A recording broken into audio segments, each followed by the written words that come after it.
as most people who, if you're not economically literate, you would probably jump to conclusions, and you would therefore, one outcome of it is that you will be easily fooled by politicians who promise things that are impossible.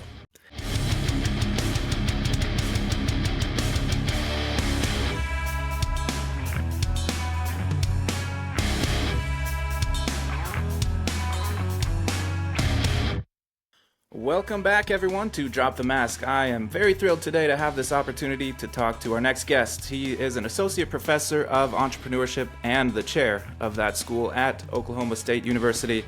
He's a senior fellow at the Mises Institute, the author of several books, including this one, How to Think About the Economy, a primer. And there's The Seen, The Unseen, and The Unrealized, How Regulations Affect Our Everyday Lives. I can't list all the books, but that one is next on my reading list, so I'm recommending it to people. And one of a small group of people that I always feel humbled to listen to. And there's a vast catalog of work between writing and speeches that could fill all of your free time, and you should want to. So, Per Bylund, welcome to the show. Hey, thanks for having me on. How did I do? Did I miss anything? If you wanted to summarize my whole life, then you probably missed something, but you did cover the important parts. What are you working on lately? I know you just finished up some work on a textbook. Any other fun projects coming up? Yeah, that book still needs to be published, which I hope is going to be in the next month or two. Other than that, I'm working on an abridged version of Human Action. So trying to cut it down, keeping Mises' words, but cutting it down to only be economics. So the working title is The Economics of Human Action, which is a pretty cool title, I think. Yes. Other than that, I'm hoping to start another book project pretty soon, but I'm not sure exactly what that's going to be. Okay. Well, looking forward to it. You are the first senior fellow that I've spoken to, and I've always been curious, what does a senior fellow do? Is this an honorary title, or does that come with some responsibilities? Not really responsibilities. There are 3 tiers of affiliations with the Mises Institute. There's a senior fellow, the fellow, and the affiliate scholar, I think it's called. I'm not sure really the difference. There's some formal difference in terms of perks from the institute, but it's really a matter of how closely related you are, and then you don't really work for the institute. You don't get paid or anything like that, but you get to be part of their events, and as a senior fellow, I get invited much more often than a fellow, say, things like that. But it depends also on what kind of event, because when the institute has local events, usually it's the local sponsor who sort of tags or prefers certain speakers, and then it doesn't really matter if they're fellows, senior fellows, or not affiliated at all, even, because it's the sponsor who decides, of course. Okay. Well, I'm also curious, just trying to get to know you here a little bit, about your experience in the university system. What kind of problems do you face, as I assume you're an outsider in that environment? Have you experienced anything like that? Well, I've been pretty spared, actually. In many departments in the academia, it can be a very hostile climate. Had I been in an economics department, I would not have been able to do Austrian economics at all. I would probably be better off as a libertarian than as an Austrian, to put it that way. In entrepreneurship, Austrian economics is a influential and well-regarded school of thought, because the 2 main theorists in entrepreneurship are Schumpeter and Kirzner, and depending on how you count it, it's either 1.5 of them or both of them who are Austrians. So the Austrian perspective, of course, is core. Other than that, of course, the problem is that most professors, it's not really an exaggeration, but they're leftists. So even business professors are anti-business and anti-market. And that, of course, is not what it should be like, but that's the sad truth of it. But I haven't really, maybe it's because I'm in Oklahoma, or maybe it's because I have great colleagues, or I don't know exactly what the reason is, but I haven't really seen a lot of pushback or any hostilities or anything like that. I mean, not from students, not from my colleagues either. Oh, well, great. That you mentioned the distinction there between you're not in the economics department, but you are in entrepreneurship. So what's the key difference there? Well, there are many things that are different. I mean, economics is an old field in social sciences, and whereas entrepreneurship is a very young field within the business school. So it has it's a basis in practice and sort of teaching. I mean, the business school was started around teaching people to be managers, teaching them crap, but still teaching them to how to be a manager, sort of, and then adding different kinds of skills and to sort of their set of tools that they need in order to run businesses.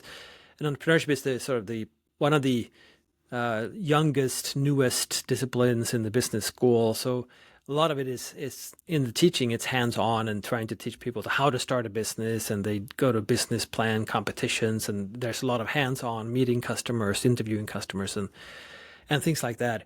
Whereas economics is a theoretical field primarily, so you learn the theory and you do theory and you work through. Well, nowadays it's mostly math, that sort of thing. They're getting closer and closer to each other because in academia, the only thing that counts is to be scientific and to publish peer-reviewed research, and that means you have to be theory-based. So the business disciplines are trying to go in that direction as far as they can, pretty much. So nowadays it's sort of hard to say that one is practical and one is not. And in our business school, the economics department is part of the business school, which is usually not the case, I think. It's usually part of the College of Arts and Sciences, whereas entrepreneurship, of course, is either its own or it's in the business school. The main difference otherwise is I would put it this way, that in economics, you study the economy, but you have already gotten rid of entrepreneurship because it doesn't fit the models. And in entrepreneurship, you study the entrepreneur, but you don't study the economy at all because that's what economists do. So, I mean, in a sense, it should be, at least on paper, a perfect match to just merge the two. But people come from very different traditions and really don't want to talk to each other, I guess. Yeah, that's what I wish I had because I went for an MBA and I'm thinking, okay, I'm going to learn how to start a business and how to, run one and figure out how to market it. But really, it was how to become a middle manager in corporate America, which, hey, it's got me a job, so that's fine. But it wasn't what I expected. So entrepreneurship sounds great. Yeah, And and it is. And the thing is, I think because entrepreneurship is hands-on in the marketplace, and because you're trying to sort of carve out your own niche and find new customers and provide them with value and everything like that, they tend to get things right. Right. So when you teach management, it's usually applied economics or it's just psychology with your employees. But in management, it's about maximizing the production function in the business, right? That sort of thing, which is mainstream formalized mathematical economics, but just turned on its head. How do we, as a business, maximize this stuff? And of course, no business has a production function, so it's completely worthless. So the whole type of thinking and your assumptions, they're all sort of wrong. Whereas in entrepreneurship, well, everybody knows you have to please the market, you have to please the customer, and the customer decides whether what you're doing is worth a damn at all. So entrepreneurship scholars, they tend to get a lot of things right. It's just that they usually don't take a step back and look at the bigger picture and look at the economy itself. So the way I usually put it is that entrepreneurs who have experience starting businesses and running businesses and being entrepreneurs, they usually are Austrian economists. They just don't know it, and they don't know the terminology, but they understand the economy much like we do. yeah, that's great. And that ties into what I wanted to talk about today. Basically, a crash course on economics, if we could, because you talk about in your book and in your profile on Twitter, X, you say economic literacy is the goal. Everyone should be economically literate. Where do we start with that? What does that mean and why? Yeah, that's a very good question. I mean, in a sense, Well, it can mean many different things, of course, but economically literate means that you have a basic understanding for how the economy works and how the market system works. And it has little to do really with policies and that sort of thing. And then many people on the left, they tend to assume that the economy or the market economy is a designed economy, but it can work in many different ways. And that's absolutely wrong. It's pure bullshit if you want to put it that way. Because market economy is just people interacting and exchanging things for mutual gain. That's the market. That's it. But based off of that, we can understand a whole lot of things about how it actually works and what are the processes that produce all these outcomes that we actually see. And economic literacy means that you can figure out pretty quickly, why is it this way and why did this happen? And not as most people who, if you're not economically literate, you would probably jump to conclusions, and you would therefore, one outcome of it is that you will be easily fooled by politicians who promise things that are impossible. So that's one way of putting it, but that's not all of it, because you can also understand how to carve out your own niche in the marketplace and how to become a successful business owner, an entrepreneur starting a business, or a successful employee, because then you understand your role in the whole thing, right? So an employee is paid, but it's not, as some people apparently assume, that it's because someone has to be here, or because I spent 40 hours this week. Well, no one gives a damn. Your work is a means to an end, and it's your contribution to the bottom line for that business in its quest to satisfy consumers and therefore earn a profit. And understanding that means that, well, then you can excel and you can contribute to the bottom line much more than your peers if you position yourself correctly and if you do the right things and that sort of thing. So it guides you throughout the economy. And of course, the economy is just the flip side of society. So it's both about understanding the world around you, which of course is important for all kinds of reasons. It's to maximize your own situation and figure out what your potential is and what the possibilities are, and also not get fooled by people who are desperate to fool you. True. Yes. And we hear that from people a lot when you talk about CEO salaries or something, people or founders of companies making so much more money than the workers. And they say that's not fair because we work just as many hours or we work just as hard. But, if the CEO does work more hours, it's certainly not 1,000% more hours like their compensation is. I know this is pretty basic, but how do you counter those complaints? I think you kind of did a little bit already. Yeah, and the thing is that it all comes down to what is value, and people tend to, without thinking about it, they tend to adopt sort of a Marxist view, namely that, well, I put in these hours and therefore I should get money because I put in so much effort. Well, it's not the effort that matters. Ask anyone who has studied for an exam. It doesn't matter if you put in a lot of hours. If you study the wrong things, you're not going to do very well on the exam. And that goes for everything. We invest those hours because we want the outcome, right? And who determines the value of the outcome? And ultimately, it's the consumer who buys or does not buy the thing that is produced, whether or not you are working in a business producing the consumption good, or you're working in, say, a mine producing the metals that will then become part of something that is part of something that's part of something that will then be a little thing in your car that you buy, right? Mm-hmm. But that contribution is the value that you're contributing, right? That's the value that you're producing, and you're paid pretty much proportional to that contribution. Not always, and there are exceptions and that sort of thing, but it's tending towards that. And the reason a CEO is paid so much, usually it's probably not very accurate most of the time, but it is the case that owners of a lot of businesses are competing for what they believe are good managers for the business. And there are few people with those capabilities, or at least on paper, that many businesses are competing for, and they think it's worth paying this amount to get that guy to contribute to the bottom line. And of course, if he doesn't, he's out. Right, so a CEO can't say, well, I'm going to stay 6 months after I'm fired just because work safety rules, so work security and that sort of thing. No, you're out that same day and you don't get anything, right? Or you have negotiated a golden parachute or what have you as a term in the contract that they accepted before you started, right? And it's really the same thing for you as an employee as well. It's just that you compete with a whole lot of more people and you don't have as much of an impact on the business, which is where entrepreneurship comes in and is important, because if you're starting a business, you can change the whole world through that little business if you do it right. Yes, yeah. So how do I know if I am economically literate? Because I don't like to look stupid. So this is something I'm very interested in. Is there a specific point where you can measure and say, now I am literate, or is this a spectrum? Because I'm on a few of those too. Well, you mean other than agreeing with me? Yes. Uh, yeah, I don't think there is a way of saying that you're economically literate, period.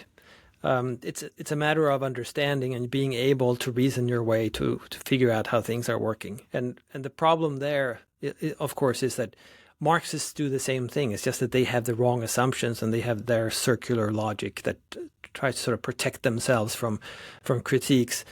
The problem there is, of course, that it doesn't actually work out. So you have to add all these other assumptions in order to make things seem like they function in your own thinking. But I mean, you can try it out, of course, in your own life, and you can act on it. You can invest based off of it. You can pick jobs and strategies for your career based off of it and things like that. But it's really, I mean, I am myself part of and still in the learning process. There are things about the economy that I don't know anything about and that I probably got wrong and this sort of thing. But basic economic literacy is something that everybody should be able to acquire pretty easily, because we've been studying this thing for, well, thousands of years, but formally for a quarter millennium. So we know a whole lot of things, and they should be pretty easy to learn. It's just that you don't learn them when you're taking an economics course. And and that's why I wrote the book that you showed earlier. Yeah, I'll plug your book again. It's If you understand this, I would say you're fairly economically literate. If you're not trying to do any kind of calculations or deep economic analysis, I think that's pretty much what the layperson needs to be literate. So, yeah, it's great. Go get it. You can get it for free at the Mises Institute. Right. And I'm getting a big percentage of that $0. Yes, I did buy mine on Amazon, but you can get it for free. So, hey guys, I hope you're enjoying this conversation with Per. I might be a nerd, but I loved it. He's great at explaining these complex things in a very simple, understandable way. You really should go get How to Think About the Economy. It will help you understand that economics is everything. It's not just stocks and corporatism, it's how you make your way in the world every single day. It's making sense of the apparent chaos around us that keeps the world spinning. And on a related note, go and check out my bonus episode about socialism for free on my Locals channel. It's all about how interfering with these natural forces turns prosperity into poverty. It might be well-intentioned, but it leads to destruction every single time. Find a link for the book and for my episode in the description. And let's get on with the show. All right, well, with the terrible fires that are going on in the Los Angeles area right now, there's at least a couple relevant things that are coming up out of it economically.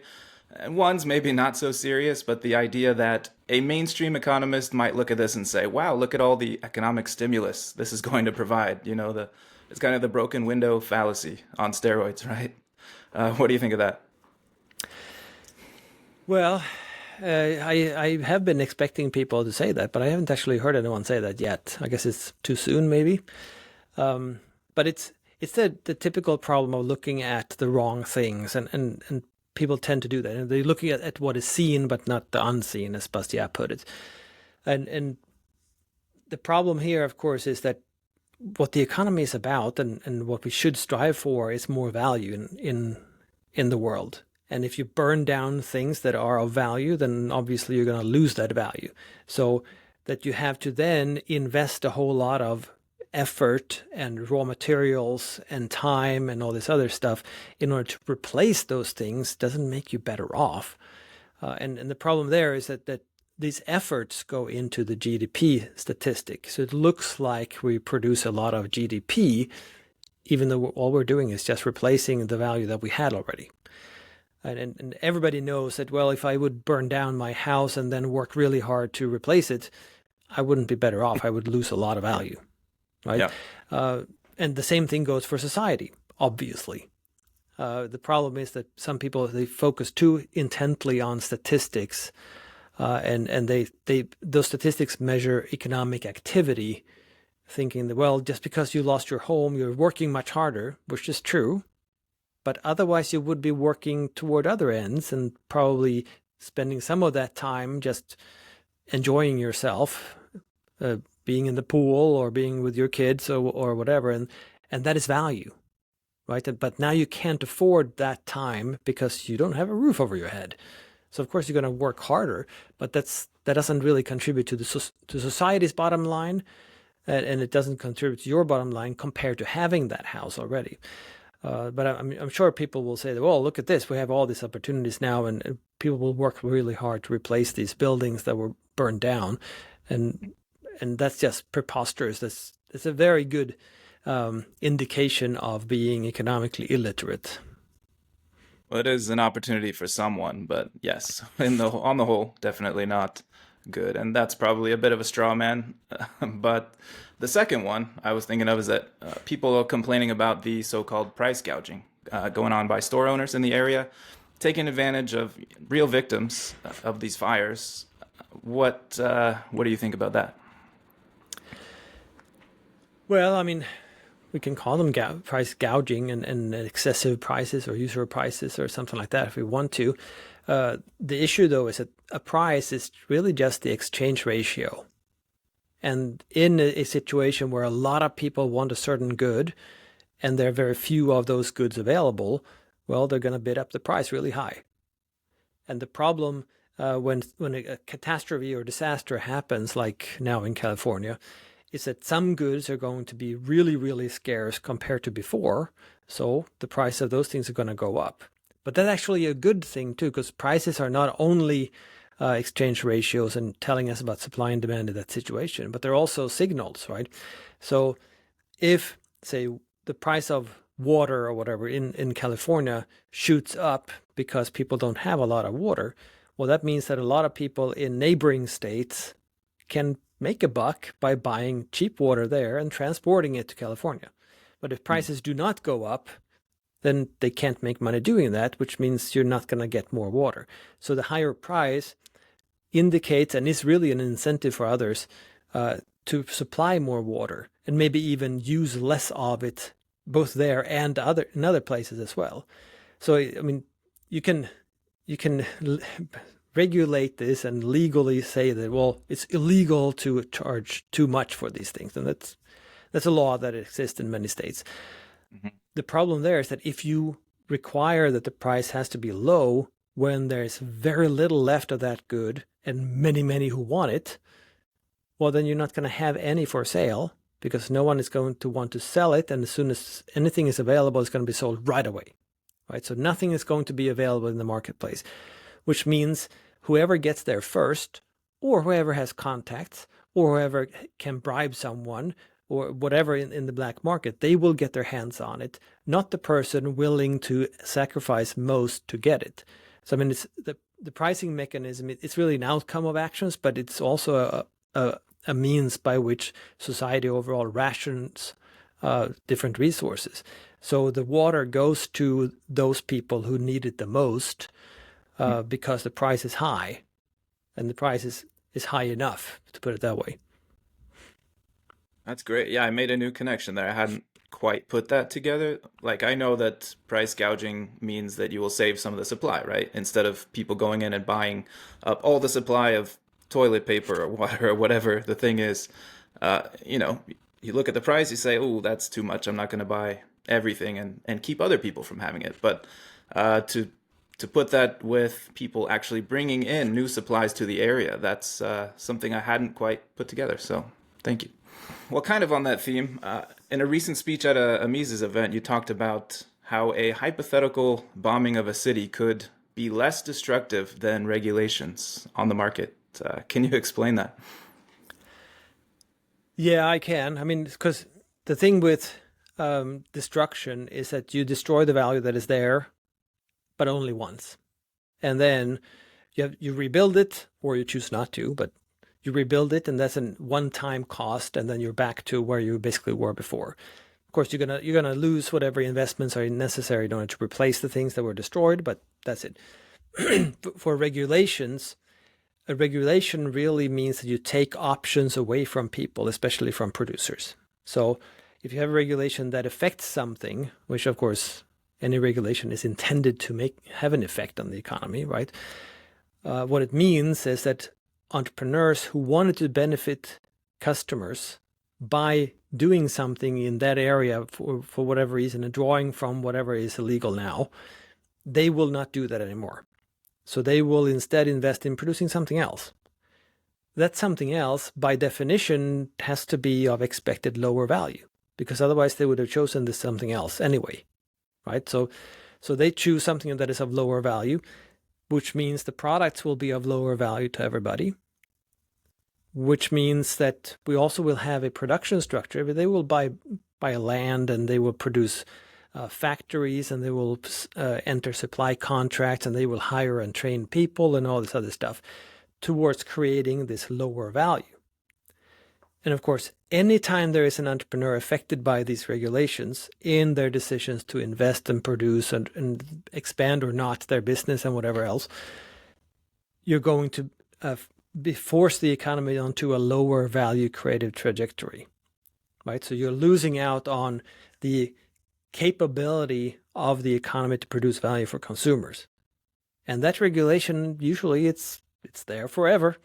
And the solution to whatever obvious problems, so obvious even a politician can see them, that would be a new regulation, right? So you just add more problems and more burden to it, which means you're going to force the ability of entrepreneurs to create value for consumers to an even lower and lower trajectory, which is probably even flatter and flatter because they can't take off. Because the problem here is also that when you have, say, one generation of entrepreneurs producing and they're affected by these regulations, well, the next generation of entrepreneurs, they build off of what other entrepreneurs have already done, right? So the iPhone was a result of already having the experience of the iPod and so forth, right? And then everybody, of course, adopted smartphones and produced those instead of the flip phones. So the whole economy sort of took a step forward because of this.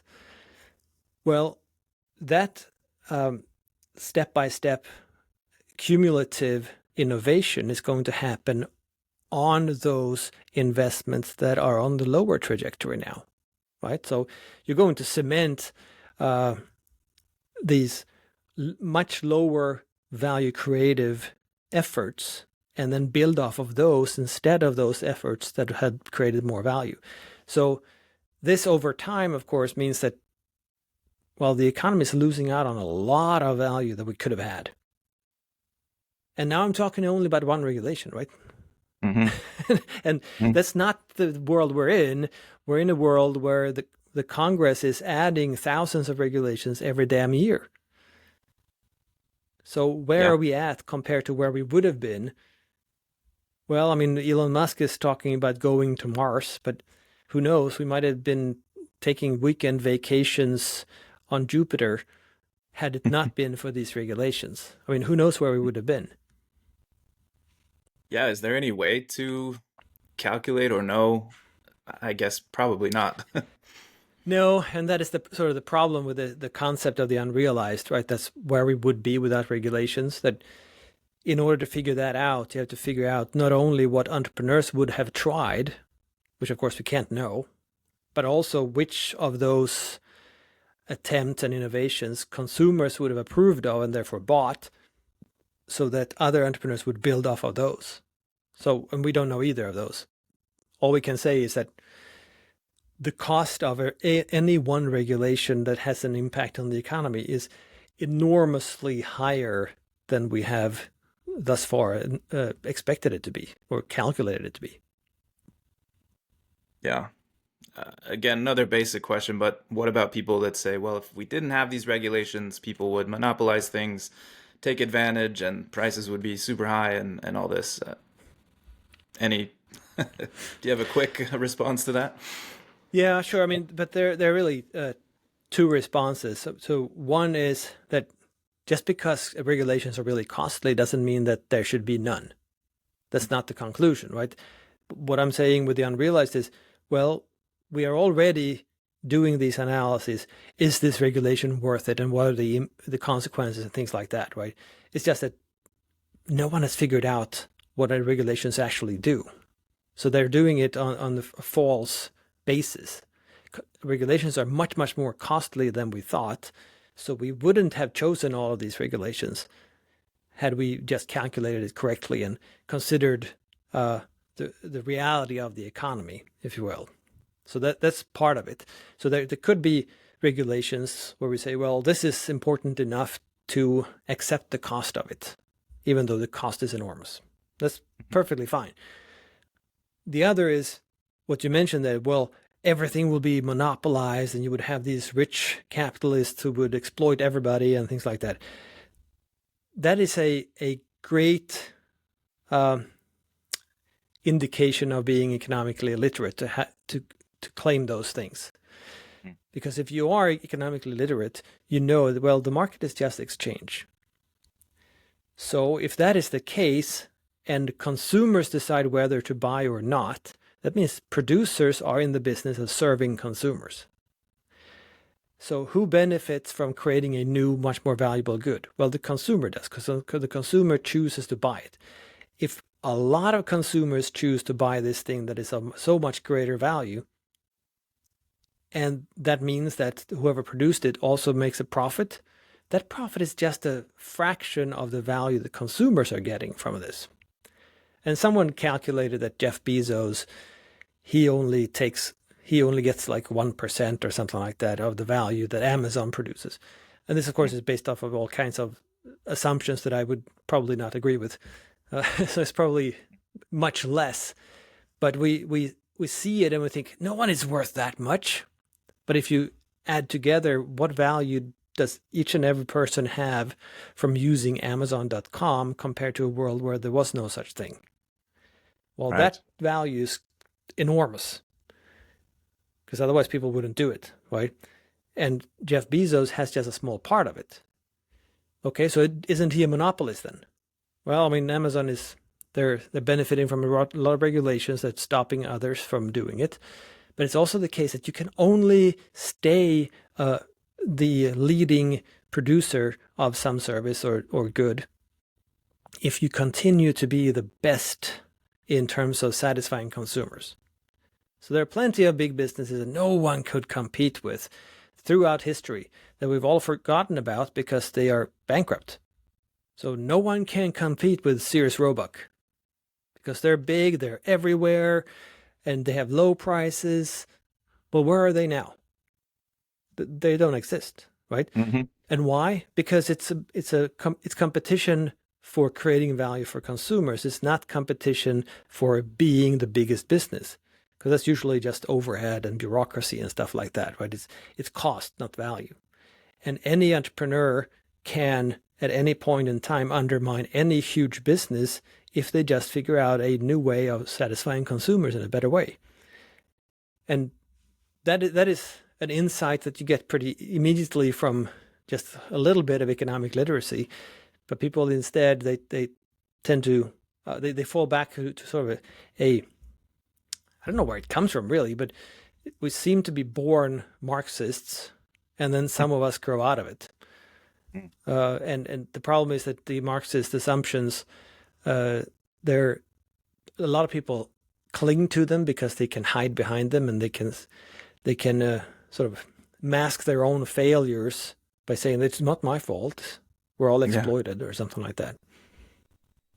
Yeah, I think this is analogous to your pinned tweet, which says poverty is the default condition. The question is, I forget. The question is, how do we get prosperity? Something like that. It's kind of the same, like, or is the default condition Marxism? That's an interesting thought. Yeah, and I think in a sense it is because we're thinking about the cost all the time, right? And evolutionarily speaking, it makes sense because resources are scarce, and not using resources in the right way could mean, well, the end of survival for our tribe, which means my genes and everything, right? so so we should be really careful to then have someone to speculate on stuff and invest stuff beyond what we think is reasonable. We should tear that guy down because that's dangerous, right? The issue there is that, well, those nomadic tribes did not live in a market society. And in a market society, not only do we have a whole lot more wealth, but we can create a whole lot more wealth by not tearing those people down. Exactly. Yeah. So, on the topic of regulations, what's your take? I saw you commenting on this a little bit. What's your take on the Department of Government Efficiency, the Doge? I'm not very confident that they will make a big difference, but is it still worthwhile? Yeah, I think it can be worthwhile for sure. I mean, I think the most important implication of having this is that now you have a lot of people by themselves or in groups, or and even you have like techies from um, Silicon Valley, and you have business leaders here and there, and you have all kinds of people looking into what is government actually doing, and they're realizing, of course, that not only is it wasteful in the good things supposedly that it does, but it does a whole lot of things that we didn't really know much about that doesn't seem to provide any value whatsoever, because it's all about just special interests and without any bottom line really at all, because it's a free for all for all of those special interests with influence. So I think it's good in the sense that we are going to have a lot of people waking up to see, what the hell? Are we spending 1 million on this, 1 billion on that, and 1 trillion on this other thing? And what do we get out of that? Nothing at all. So we're just losing out. Okay, but isn't that our money? Isn't that what we have worked uh, to earn as salaries and pay in taxes? What the hell? And I think that is a good outcome, a potential outcome of it, because the government is, I mean, it's run amok a long time ago, and it's just expanding, expanding, expanding. And of course, people are making up these weird theories just trying to justify this nonsense. Um, do I think that the Doge is going to change the world? No, I don't think so. I mean, the government is by definition wasteful and inefficient. So it can't be efficient. So Department of Government efficiency is sort of a contradiction in terms. There's no such thing. But they can, of course, cut the fat, and cutting, what is it, they're talking about $2 trillion, something like that from the budget. Hmm. I don't think that should be hard even. The problem is that they have to fight the whole bureaucracy and those millions and millions of people who have a job, a cushy job probably, with the government. They're feeding their family based off of it, and all they do is follow whatever bureaucratic rules and enforce those rules, probably with discretion, and Yeah. and that's their job, and they're going to claim that it's necessary for whatever ridiculous reason, and they're going to, of course, fight every step of the way. Yeah, that's true. I think Elon's already walked back the $2 trillion budget cut. I think he said, maybe that's not possible, unfortunately. But let's say you're in this position, you're able to actually make some cuts. Obviously, you don't want to just immediately destroy somebody's income, livelihood by laying off government employees, I would hope. Um, what could be a reasonable solution to that? Well, I mean, you cut everything else first. Hmm. That was pretty easy. And I think, I mean, day one, let's say that I'm not very efficient person, then day one, I would probably uh, end the Fed and stop all the wars. I mean, already there, we've cut, I don't know how much from the budget. I mean, get rid of Pentagon or whatever and all this stuff. And all those expenses that the government has that is not really benefiting anyone. So fine with payments to the poor and the retired and whatever else, all of those sort of expenses the government has. Keep those for now. Get rid of everything else. Well, that means you're going to have a surplus in the budget.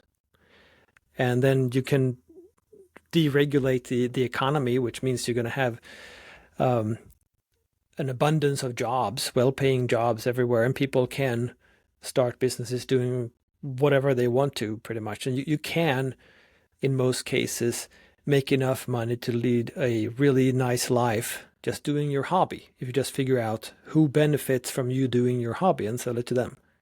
The problem now is that there are so many regulations and licensing requirements and taxes that have to be paid and all this other stuff that most of us can't even think of something that might actually reach break even. But in a free market, it's not that hard. First of all, you don't have to work to pay taxes, so you don't necessarily need money in. And what the property is yours, whether or not you pay rent or property tax, right? So it's yours. So you can use it and you can lease it to others or rent it out or whatever you want to do. And you can either be a subsistence farmer for your own family, or you can use it and you can sell your labor services or your expertise to the neighbors or to someone online or whatever else. There are plenty of ways of making money and improving your own and your family's financial situation. It's just that a lot of it is simply illegal, and then you have to cover the cost of reporting to the government how much money you made in what manner, and then tell them how much you therefore owe them, and then wait for their response to whether they think that you are correct. And it doesn't make any sense at all when you think about what we're Right. doing. Yeah. Yeah. On taxes, I haven't heard anything about this since the election, but Trump was talking about cutting the income tax and replacing it with a tariff. Is that a good idea or bad? It's an impossible idea, the way things look, simply because the government is spending way too much money for that. I mean, I think he used the example that, well, the US, originally, the federal government was funded only using tariffs. Of course, tariffs are a burden on trade, so that's not a good thing at all. But that was also a tiny government compared to the world empire that we have today. So, I mean, the welfare warfare state that we're sort of shouldering today, what would a tariff be on trade in order to finance that monstrous thing? I mean, it would be a tariff of millions of percent on every good. And of course, then we wouldn't import anything at all, so that no one would pay those tariffs. I mean, it's just an impossibility. It requires that the federal government is cut back to just a fraction of what it is. And a fraction not as in 10%, but in not even a tenth of a percent of what it is, which I'm totally in favor of, so don't get me wrong. But I don't think that is what Trump is going for. Yeah, agreed. I don't know where he got all these ideas. It seems like he went back to the early 1900s and started picking up some things like buying Greenland and retaking the Panama Canal and all this. I don't know where it comes Well, if from. that is what he did, then of course he should go back to a gold standard, because that would be Yeah. a way of actually keeping some of the prosperity that we're creating. But I haven't heard him talk about getting rid of the fiat Yeah, dollar. yeah, that's the one we need, but yeah, I don't expect it will happen. Do you have any hope for the coming 4 years? Anything good you think might be coming out of the Trump administration? I think so. I mean, I'm actually impressed by some of the people that he wants to appoint for the cabinet. So I mean, I think there's a chance. I mean, again, he and whoever else would be fighting the bureaucracy, and I don't really believe in changing the state from within, because all the incentives are to feed the state and expand the state. So working from the inside to change things up, you can do it temporarily, maybe if you're really really principled and you have a lot of power, and you sort of surprise people, then maybe you can do it a little bit like Milei is trying in Argentina, I suppose.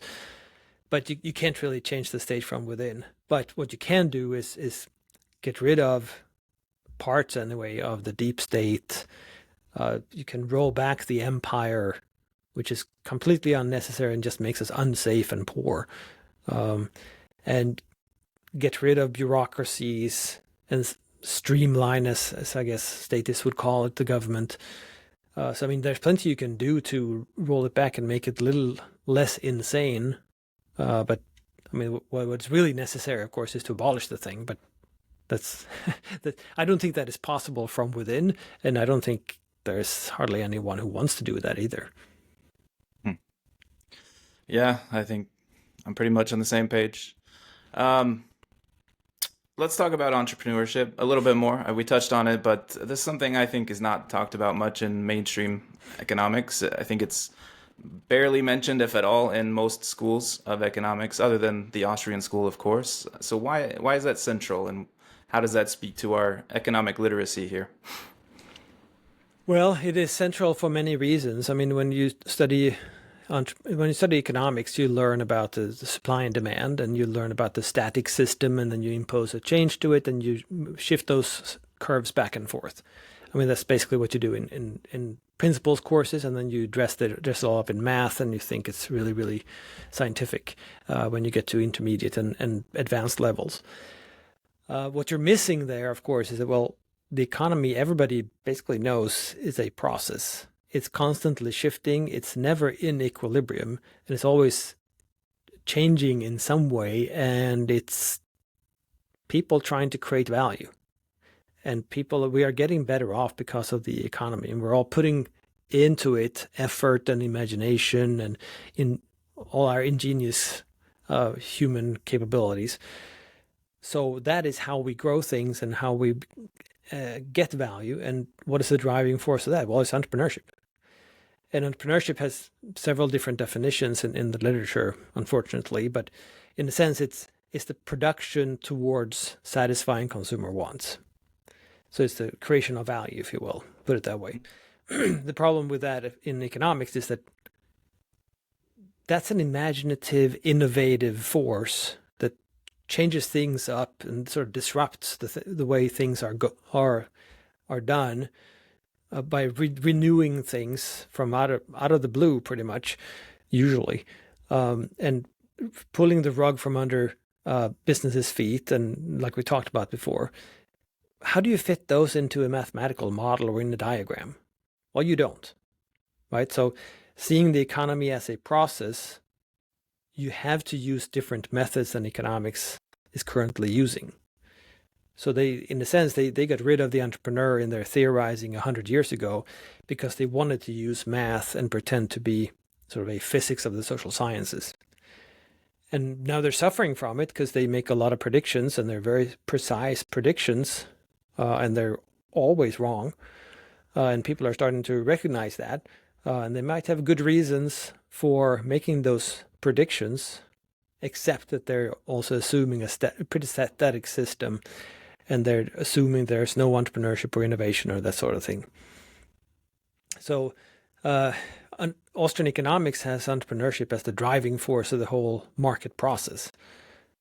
And it's entrepreneurs as people who imagine new ways of satisfying consumers, and thereby, of course, also undermining other entrepreneurs trying to do the same thing. And whoever does it best and creates and delivers most value to consumers on consumers' own terms, they get to sell their goods. And then others learn, of course, what they're doing, and they're copying that and building off of it and that sort of thing. So you can't really understand the economy at all, which is sort of one of the problems I'm wrestling with, to go back to economic literacy, that to have economic literacy necessarily means that you have entrepreneurship as part of the explanation, which means if you studied economics, you can't have economic literacy.